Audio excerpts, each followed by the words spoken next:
Hi, everyone. I'm back to do a little bit of podcasting early in the morning on December 7th, 2022. I was inspired to do this today because it's been a long time since I have, and because I have been studying so hard for so long and have so many things going on that have really changed the direction of my life. However, recently, the pagan path has been calling me again.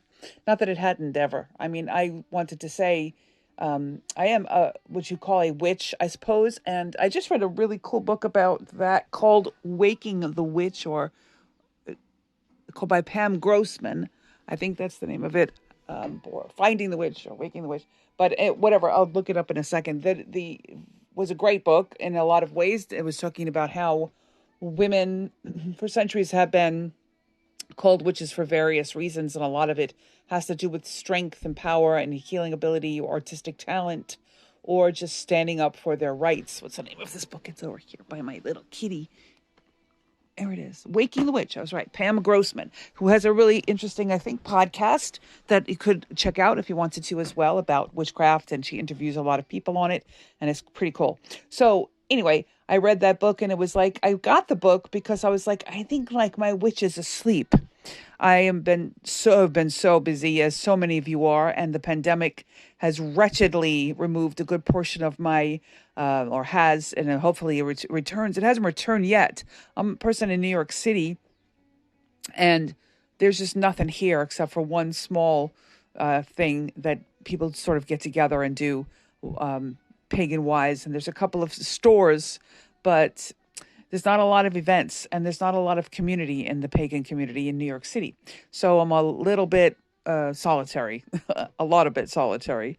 I do my magic. I don't do ritual. And that's what I'm here to talk about. Am I still pagan if I don't do a ritual? Am I a witch if I don't do magic every day? Is it a black and white thinking thing for me or for others? Is it a dedication that has to happen every moment of your life?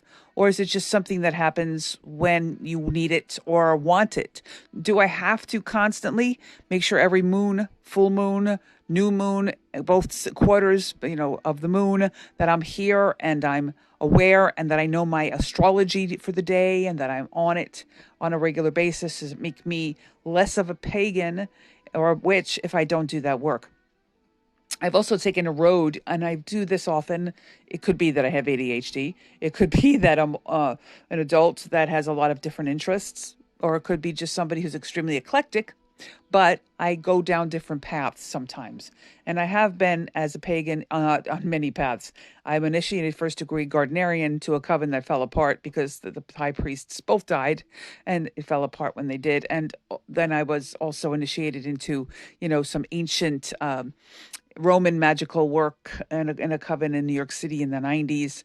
I was also self-initiated with my own group that was an eclectic sort of group that came out of this Grove experience we had at Enchantments in New York City on East Ninth Street, First Avenue in the 90s. So all those things, but during the whole time, I had been called actually to Isis, in a lot of ways, not understanding who she was, but very much my whole life, interested in ancient Egyptian magic. And being raised a Catholic and finding out that ancient Egyptian stuff was really not so far away from Catholicism kept me in a lot of ways quite interested in it. I never really studied it, but it was sort of called to me. I was put into a group actually and told I should study that, and I didn't. I left. I had to leave for various job work opportunities.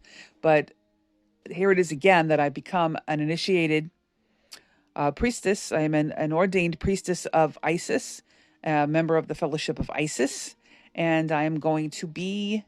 I was already initiated into Fellowship of Isis through a grove that I was part of, but now I am part of an Isium, and I am I'm definitely a priestess of Isis, and I am now dedicated to the goddess Sekhmet.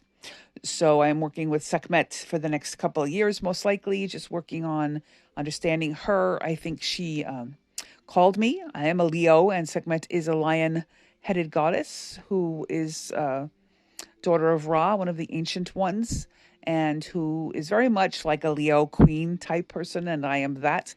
So I felt very called to her. My name is Ariam Sekhmet Emra, in Egyptian. So that's what I've been doing, actually. It's unfair of me, though, because I went on to a different plane and what I say, a higher octave of study. Not that what I did before was lower, certainly not. Learning to be a witch or a pagan is onerous. Here's how this happened for me. Now that I'm talking about where I am, let's go back to who I was. I might have said this before in another podcast, but it bears repeating. It's easy to say who I was then. I was a mother of a child who was in kindergarten, and I was working at a veterinary hospital in the East Village.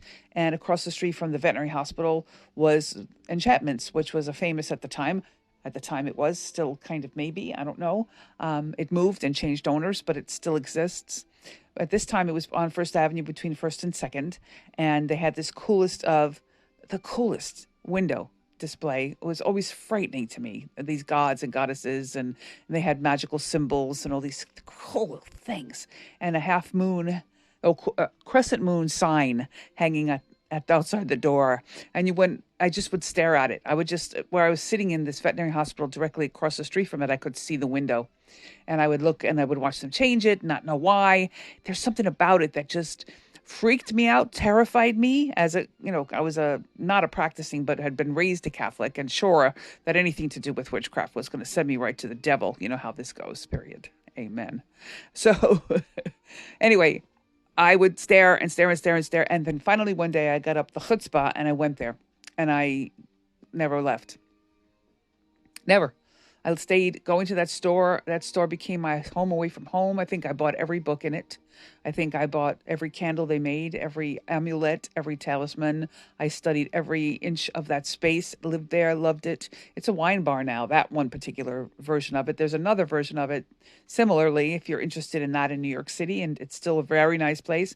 It's between Avenue A and First Avenue on East 9th Street. Now it moved and changed owners' hands. When I was there in the 90s, it was a big surge of witchiness happening. And I think this is happening again, but it's happening in a different way. When it was happening then, it was community. It was you went somewhere, you had to go somewhere. The internet, like, it didn't exist like we have. Google didn't come around until like 99, really. So, right? Where it was like a search engine you could use, and there was community, and there was Facebook didn't exist until like in the early 2000s. So there was nothing but going to places. And I have to say, I miss that. I'm not an old woman, really. I am older, but I'm not old. And I do miss that. I miss my community. I miss holding hands in a circle. I miss chanting with others. I miss fire being lit and candles being passed. I've done great things in community, from like just joyful celebrations for things like Ostara, for the spring equinox, I remember spring equinox.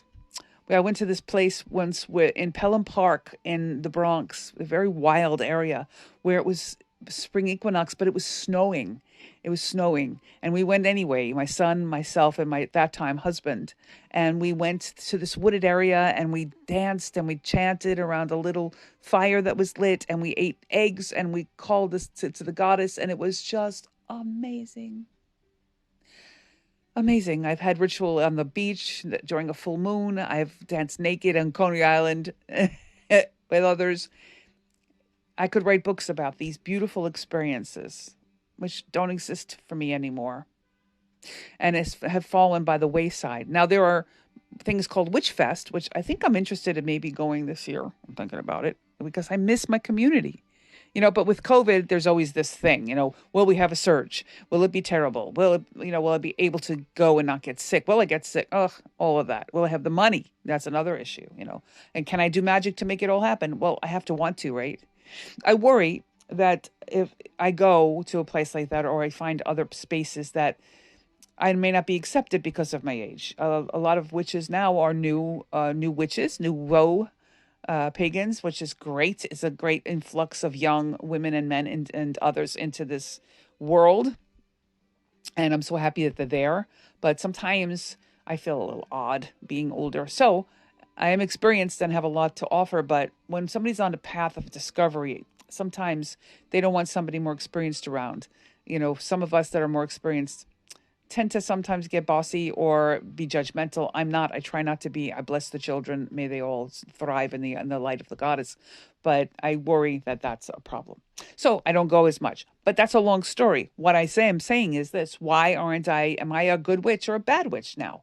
Am I a bad pagan because I am studying Chinese acupuncture and not down the road of more pagan work? What is it? Am I wrong? Am I bad for doing this? So I thought I'd bring it up today as we're entering into the season of Yule, and I'm really feeling the pull this time of the solstice. I really am. I keep waking up at dawn and the sun is beaming through my window, and I'm calling on the sunrise and calling on Isis to fly into my life at the sunrise as she lights the sky with her, and Ra is apparently on the horizon, and all of these wonderful things. One of the best parts about the Yule season and this winter solstice is the darkness before. The darkness before the time, the darkness where it's so quiet, where it's the time of the morning in a way, where it's symbolically like when you're asleep just before you need to get up and it's peaceful and you're in that deep sleep. And then the alarm gently wakes you sometimes and you go on with your day. So this is the place where we're at, the receding time, the relaxing time, where the waves of the ocean pull out before they come back on the shore. We're in that space of the pull away of energy. Plus, we have a big thing with Mars in Gemini in retrograde. So it's also a time where everything's pulling back. You can speak, you can communicate, but you can't really get forceful about things. Things are so on the just sort of waiting list. And we have right around the corner, we have a Mercury retrograde coming up on December 29th. So there's that. A lot of change there too, where it's like, okay, we're going to freeze ourselves in Capricorn for a while and we're not going to move and we're going to have to organize ourselves at the beginning of the year. So this is a time to say, okay, I mean, it always happens. We always have Capricorn come in January. Everybody wants to get organized. That's why we do it. Capricorn is a sign of order and structure. So anyway, we're getting ready for the new change over. So it's a good time to just release things, maybe a time to let go, a time to sit quiet, a time to light black candles, not for bad magic, but to release, or just to get rid of the burdens of the year, the burdens of the pandemic, the burdens of money issues, and to clear the channels. Maybe I'm not a bad witch or a bad pagan, and maybe you're not either because you don't get up every day and bow to the gods. Maybe it's just time to just say, you know what? I'm living in this sort of zone where I do revere these beings or these deities or not, but I do revere my own spiritual progress, and I care about what I do and how I present myself in the world as a pagan and how I do my practice. I wish sometimes when I was young I wanted to be a nun. This is why, not because I don't know why. As far as the religion is concerned, and being a nun certainly is not the right place for me because I would have revolted entirely. However, the idea of being sequestered and being in a space where I had to get up in the morning and pray and do the rosary and do acts of service all day long appealed to me. It was a way, just like Tibetan monks and nuns do, it was a way for me to just be sequestered and in that spiritual path and on that spiritual path all the time. And I don't think in the world we live in that is possible. In the world outside of a sequestered monastery, or it's impossible. You can't do it. You can't. I wish. Wouldn't it be nice to say, here's my sequestered place where I go, even if I went once every 3 months or every solstice or every new moon, to a place like they have for yoga retreats or for other kinds of healing retreats. Wouldn't it be great if there was a pagan retreat like that, where you could go and have a temple to where you can be with the deity you believe in or not, to be with other like-minded souls, to be with the earth, to be with animals? That would be lovely. That would be nice. Anyway, I'm rambling. I also am doing this today because, unfortunately for me and my husband, we lost our dear 2 cats. We had 2 beautiful boy cats. We lost one on September 4th, and we lost his brother just Monday on December 5th. And because of their loss, I feel like, I don't know, I just feel like I need to do this for them. How silly as that might sound to some of you out there.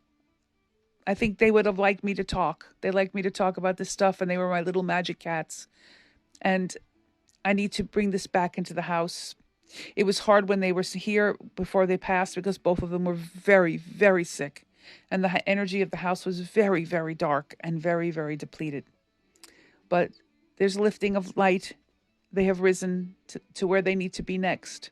They are, as we think in Egyptian thinking, they are with Osiris in the underworld. They are becoming the next thing they will again become. They are with the all. They are one with all of us. They are anywhere they want to be.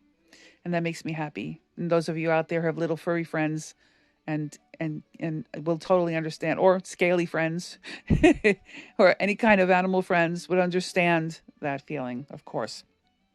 So here's a podcast. I did it. And I'm going to do it whenever I'm inspired again and I have something to say. And I do want to say is, have a wonderful Yule season. There are podcasts on this list that are about Yule, which I don't need to talk about again. If I talked about it once, I think that's enough. I'm thinking about going back into talking about tarot and maybe some astrology and maybe kind of tying that all together with healing arts and herbalism, which I am studying both Chinese and I have also studied and officially kind of learned a lot about Western astrology and magical astrology. So those are things that I can talk about and I want to talk about. So I'm going to pick up this podcast and bring it back to the future. And I hope you all are having a wonderful, relaxing, peaceful end of your year. May all of us thrive. May the God and Goddess be with us always. And may you feel empowered to walk into the new year in a new, strong way, in a light and love of all that nature and the universe provides. Blessed be. Bye.